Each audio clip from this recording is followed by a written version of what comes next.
Ice cream. Dirty ice cream talaga siya kasi kinamay ni Manong. Nilagyan niya ng sticky rice. Tapos, ice cream. Pero masarap to, di ba? According sa survey, masarap siya. So, ilang scoop yan? 3? O, 3 scoop. Walang ibang flavor, no? Yan lang.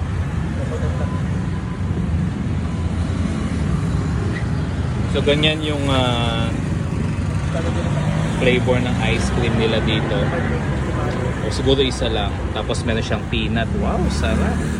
Tapos, lalagyan pa ng gatas topping. So, sa halagang 20 baht, meron ka ng yummy na dirty ice cream na may tinapay na may mani. Sarap. Yun lang guys.